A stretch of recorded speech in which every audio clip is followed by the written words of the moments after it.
예, 지난 시간에 이어서 소방전기 일반 문제풀이 계속 하겠습니다. 자, 이번 시간에는 31번부터 나갈 차례죠. 그래서 31번 문제는 요 회로에 A, B의 양단에 전압을 갖다 인가했을 경우 서서히 전압을 갖다가 상승시킬 경우에 제일 먼저 파괴되는 요 콘덴서는 어느 것이 제일 먼저 파괴가 되느냐 했는데, 요 전압은 전기량을 갖다가 정전 용량으로 나눠준 거죠.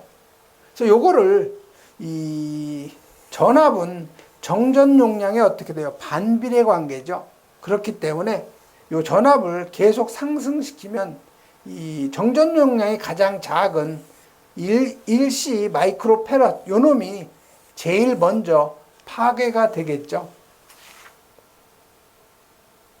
그래서 요 맞는 답은 요 1C가 맞는 거 답이 되죠.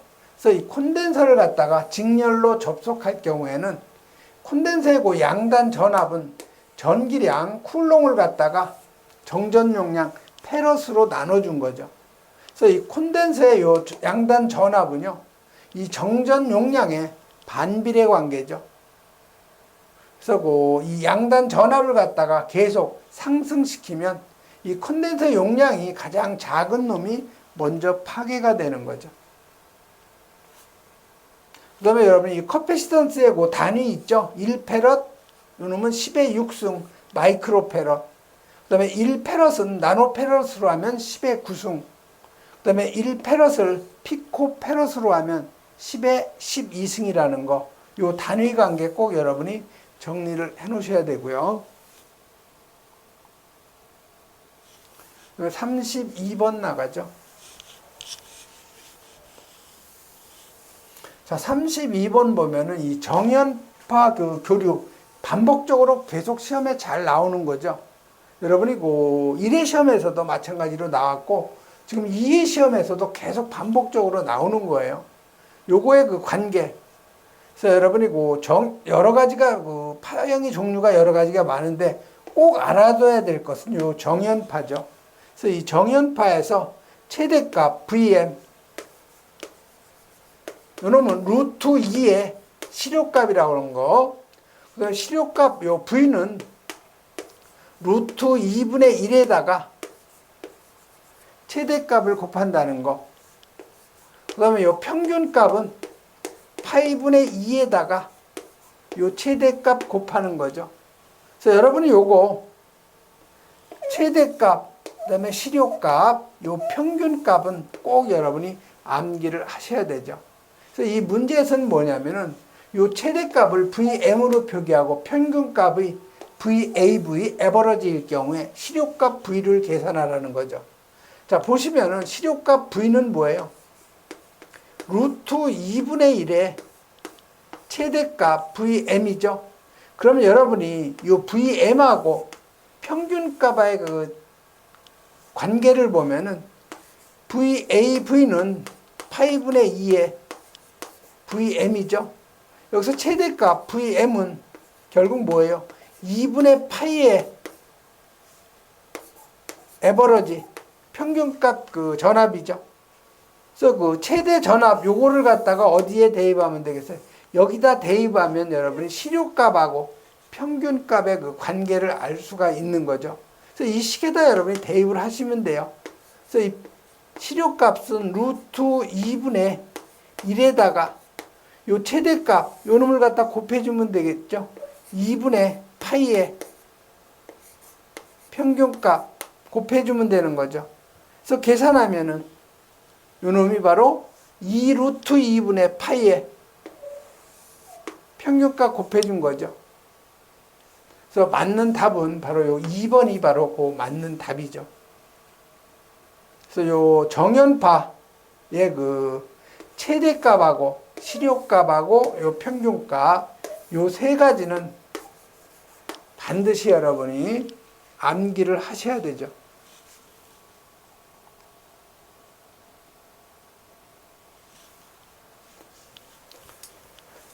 다음에 요 33번이요. 우리 배율기하고 분류기 지난 시간에 했었어요. 그래서 요 배율기는 전압계고 측정 범위를 갖다가 확대시키기 위해서 전압계하고 저항을 어떻게 연결이요? 예, 직렬로 연결한 것이 배율기고, 전류계의 요 측정 범위를 갖다가 확대시키기 위해서 전류계하고 저항하고 어떻게 병렬로 연결한 걸 우리가 분류기라고 했죠.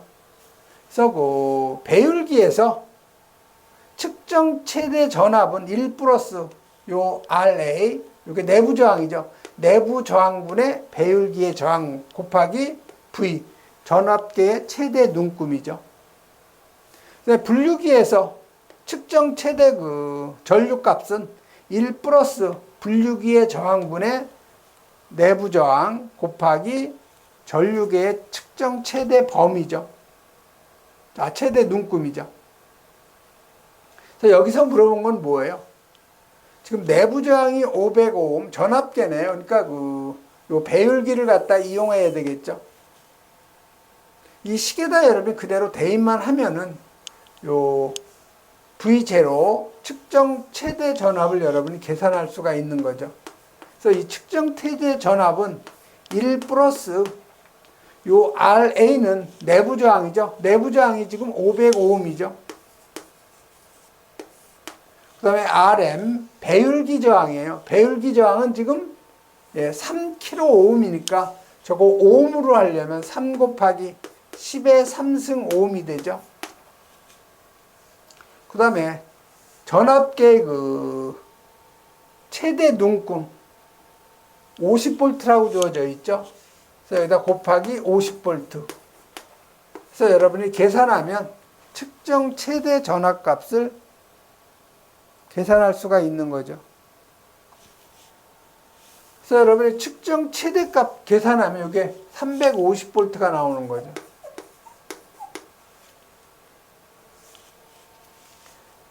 그래서 여러분이 요 배율기하고 이 분류기 측정 최대 전압하고 측정 최대 전류 계산하는 거 꼭 여러분이 정리를 해 놓으셔야 되죠. 다음에 34번 나가죠. 자, 34번은 저항 R1하고 R2, 인덕턴스 L하고 직렬회로라는 거죠. 이때 그 시정수를 갖다 계산하라는, 공식을 갖다 찾아내라는 거죠. 그래서 이 시정수라는 건요, 쉽게 얘기하면 외부의 그 어떤 입력에 의해서 반응하는 시간을 우리가 시정수라고 그래요.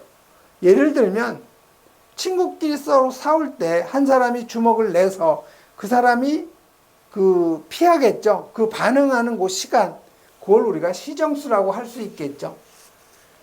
그래서 그 시정수는 합성 저항분의 요 인덕턴스예요. 그럼 합성 저항은 직렬이니까 R1, R2는 그대로 더하면 되겠죠. 그래서 R1 플러스 R2분의 인덕턴스 L, 요게 바로 답이 되겠죠. 그래서 맞는 답은 바로 요 4번이 바로 그 맞는 답이 되겠네요. 그래서 요 RL 직렬회로 시정수는 인덕턴스를 갖다가 합성 저항으로 나눠준다는 거, 꼭 이거 여러분이 정리하셔야 되고요. 또 요 자체 인덕턴스 구하는 거, 왜 그러냐면 요 자체 인덕턴스를 구해서 시정수를 구하라는 그 문제가 많이 나와요. 그래서 여러분 요 자체 인덕턴스 구하는 공식이 있죠. 그래서 요 자체 인덕턴스 헬리는 N이라는 것은 코일의 권수, 감은 횟수죠. 코일의 권수 곱하기 자속 밀도 파이, 웹이죠, 단위는. 요 놈을 전류값으로 나눠준 거, 요게 바로 자체 인덕턴스라는 거에서 요 꼭 여러분이 암기하셔야 돼요. 다음에 35번 나가죠. 자, 화재 시 온도 상승에 의해서 요 저항값이 감소하는 거. 일반적으로 우리가 그 저항값은 온도가 상승하면 대체적으로 올라가죠. 근데 온도가 올라감으로 인해서 반대로 저항값이 감소하는 반도체 소자인데 다 여기 서미스터하고 바리스터만 나와 있죠. 그래서 서미스터 보면 요 N이 있죠, 요거. 요게 그 네거티브예요. 부정적인 어떤 그런 의미죠. 그래서 요거는 온도가 올라가면 그 저항이 감소하는 그러한 그 반도체 소자죠. 그래서 NTC, 그래서 NTC는 여기가 바로 N이 네거티브죠. 그다음에 T는 이제 템퍼레처, C는 이제 코피시언트, 그다음에 마지막 C는 코피시언트 더미스터네. 그래서 여러분이 그 온도가 상승하면 저항값이 감소하는 그 반도체 소다는 NTC 여러분이 꼭 기억해 주시고요. 다음에 여기 그 서미스터에 보면은 PTC라고 있죠. 그래서 이 P는 포지티브예요. 다시 말해서 플러스죠. 네거티브는 이제 마이너스고요. 다시 말해서 온도가 상승하면 감소하는 것이 네거티브고 온도가 상승하면 저항값이 같이 상승되는 건 포지티브죠. 그래서 이 PTC는 온도가 상승하면 저항값이 올라가는 상승하는 반도체 소자. 그 다음에 여기 CTR이라고 있는데 C가 이게 크리티컬이에요. 그래서 이 서미스터는 CTR은 온도가 상승하면 저항값이 급격히 상승되는 그러한 반도체 소자라는 거. 이런 정도 여러분이 정리하시면 되겠죠. 36번 가죠. 자, 36번은 Y 델타 기동 방식으로, 즉 Y로 기동을 하고 운전은 델타로 한다는 거죠. 여기에서 요 기동 전류하고 그다음에 델타 결선의 기동 전류의 관계로 옳은 거였는데 요 앞에서도 얘기했죠. 요 기동 전류는 델타의 그 기동 전류의 3분의 1 값이죠. 굉장히 그 기동 전류 값이 적게 소모가 되는 거죠. 그래서 이건 그 1번이 바로 그 맞는 답. 그래서 Y 델타 기동 방식이라는 것은 Y로 기동한 후에 델타로 운전하는 거죠. 그래서 이 기동 전류는 직입 기동 방식의 3분의 1배로 기동 전류가 감소가 된다는 거. 이런 정도 여러분이 정리하시면 되고요. 37번 나가죠.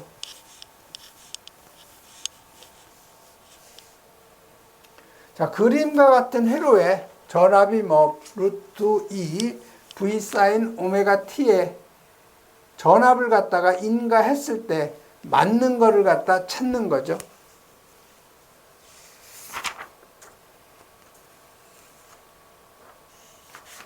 그래서 보시면은 여기 지금 콘덴서죠. 자, 이 콘덴서에서의 그 용량 리액턴스는 오메가 C분의 1이죠. 그러면 역률에서 여기 지금 저항 그 R이 있죠. 그래서 여기 역률 코사인 세타는 임피던스분의 저항값이죠. 그럼 임피던스는 루트 저항의 제곱 플러스 바로 그 용량 그 리액턴스의 제곱이죠. 제곱분의 1이 되는 거죠. 그럼 이게 틀린 것이 여러분 쉽게 찾을 수가 있는 거죠. WC의 제곱이 아니고 오메가 C분의 1에 이게 제곱이 되겠죠. 그래서 1번은 바로 틀렸다는 걸 쉽게 여러분이 알 수가 있고요. 그 다음에 요 2번도 마찬가지죠. 요게 오메가 C의 제곱이 되는 것이 아니고 오메가 C분의 1에 제곱이 되는 거죠. 그래서 2번도 여러분 쉽게 틀렸다는 걸 여러분이 알 수가 있는 거죠.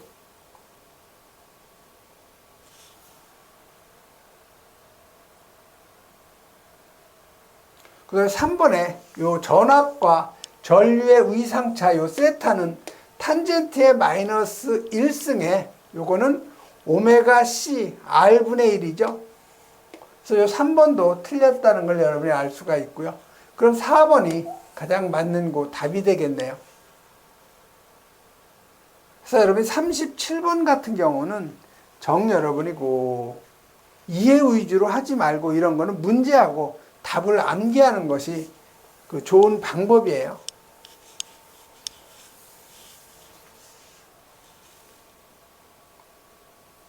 요 소방 전기 일반도요. 우리 소방 기계에서 유체 역학과 마찬가지로 2차 실기 시험에는 약 한 논리 회로 같은 거는 영향이 있지만 대부분 한 10% 정도는 영향이 있고요. 나머지는 2차 시험하고 거의 관련이 없는 내용이에요. 그렇기 때문에 여러분이 소방 전기 일반은 과락만 면하는 정도로 공부하시면 가장 좋은 방법인데, 너무 과락 40점에 가까우면 불안하잖아요. 그러니까 60점 정도 취득하는 목표로 여러분이 공부하시면 가장 좋은 방법이에요. 너무 어려운 문제, 여러분이 전기기사 공부하는 것도 아닌데 전기 일반을 너무 깊숙이 들어가다 보면 다른 공부를 못하게 되는 거죠. 자, 38번은 다음 무접점 회로의 논리식 X를 갖다 물어본 거죠. 출력 X가 어떻게 되느냐 그 얘기예요. 지금 여기 보시면 요 기호가 AND 회로죠. 그래서 A하고 B의 곱이에요. A하고 B의 곱. AND 회로. 자, C는 여기 보시면 C의 전체 부정이죠. 그래서 부정은 C에다가 모자 씌워주는 거죠. 바.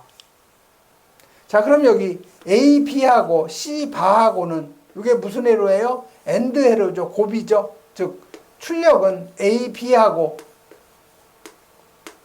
C, 바의 곱이 되는 거죠. 그래서 결국 출력 X는 A, 점 찍어도 되고 안 찍어도 되는 거죠. B, 점 C, 바가 되는 거죠. 그래서 맞는 답은 요 4번이 바로 맞는 답이 되는 거죠. 그래서 해설을 보시면 요 A, B는 논리의 곱, AND 회로니까 A 곱하기 A 더트 B가 되는 거고, C는 전체 부정, 해서 C 바가 되는 거죠. 그래서 C 바하고 서로 또 AND 회로니까 A 더트 B 더트 C 바가 되는 거죠. 그래서 출력 X는 그대로 A 도트 B 도트 C 바가 되는 거죠. 자, 39번 나가죠.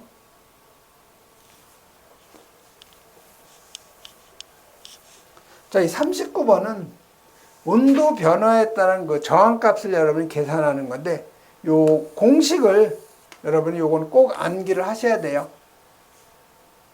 T2의 온도가 되었을 때 저항값 R은 1, T1일 때의 저항값에다가 가로하고요. 1 플러스 알파 T1일 때의 온도 계수죠. 여기에다가 온도 차를 곱해주면 T2 온도일 때 저항값을 여러분이 계산하는 거죠. 이 식에다 그대로 여러분이 주어진 값을 대입을 하면 돼요. 자, 동선의 저항이 20도씨에서 몇 도씨로 지금 변하는 거예요? 60도씨로 변하는 거죠. 자, 20도씨일 때 저항값이 얼마예요? 0.85ohm이죠. 요놈이 바로 T2가 되는 거고, 요놈이 T1이 되는 거죠.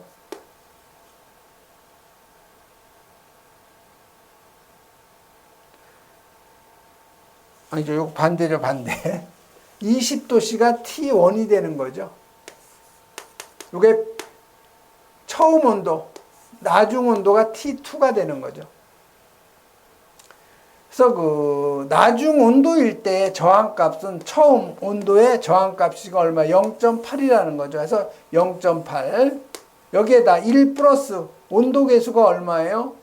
0.0039 대입한 거죠. 온도 차는 60-20에서 40도가 되는 거죠. 그래서 계산을 하시면은 0.9255ohm이 바로 60도일 때 저항값이 되는 거죠. 그래서 일반적으로 동선의 저항은요, 온도가 올라가면 저항값도 같이 따라서 올라가죠. 즉 비례 관계가 되는 거죠. 그래서 맞는 답은 0.925인 요 2번이 바로 답이 된다는 거. 다음에 40번은 전지의 기전력을 갖다가 계산하라는 거죠. 자, 어떤 전지에 요 부하로 6ohm을 갖다 사용하니까 3A 전류가 흐르고 이 부하에다가 직렬로 또 4오음을 갖다 연결했더니 전류가 2A가 흘렀다는 거죠. 이 전지의 요 기전력이 얼마냐 그 얘기죠. 그래서 이 전지의 그 기전력은요, 전압에다가 전류값에다가 내부 저항 곱하는 거죠. 자, 그러면 요 전압은 뭐예요? V는 전류값에다가 부하 저항을 곱한 거죠. 그대로 여러분이 대입하면 전지의 요 기전력은 전류값에다가 외부 저항, 즉 부하 저항이죠. 여기에다가 전류값의 내부 저항이죠. 그러면 전류값이 공통이니까 빼내고 부하 저항 플러스 내부 저항이 되는 거죠. 자, 그러면 6오음을 갖다가 사용하니까 3A가 흘렀죠. 자, 그럼 기전력은 이 원은 자, 3A죠. 부하 저항이 6오음. 그다음에 그 내부 저항값 우리가 모르죠. 그대로 R이 되는 거죠. 그다음에 이 2는 흐르는 전류가 2A죠. 이때 그 부하의 저항은 6오음에다가 4오음을 다시 또 연결한 거죠. 직렬로. 그럼 저항은 어떻게 되는 거예요? 6오음에다가 4오음 더하면 부하 저항은 15오음이 되는 거죠. 그렇기 때문에 부하 저항은 15오음, 내부 저항 R이 되는 거죠. 그럼 여기서 E1하고 기전력 E2는 서로 같죠. 그래서 3에다가 6 플러스 내부 저항, 요놈은 2에다가 10 플러스 내부 저항이 같은 거죠. 그래서 계산하면 이게 18이 되고요. 이게 3R, 이게 20 플러스 2R이 되죠. 자, 그러면 내부 저항 R은요, 요놈이 이쪽으로 이항하고 18은 이쪽으로 이항하면 되겠죠. 그러면 R은 그대로 2오음이 되는 거죠. 내부 저항 값은. 그러면 내부 저항 값 2를 대입하면 여러분이 기전력을 갖다 계산할 수가 있는 거죠. 그래서 여기 R을 갖다 2오음을 갖다 대입을 하면 28이 16V가 되는 거죠. 여기에도 대입하면 20이 되는 거죠.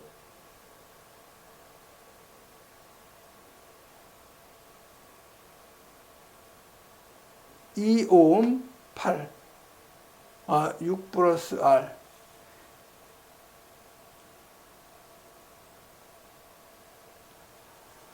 그래서 요 처음 식에다 요 대입을 하면 R을 갖다 2오음을 갖다 대입을 하면은 8이 되니까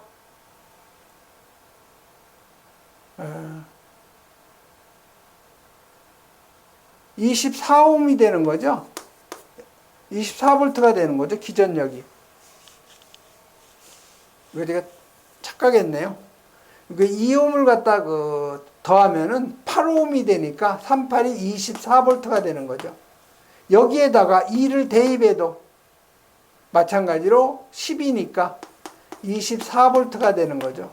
즉 기전력은 서로 같은 거예요.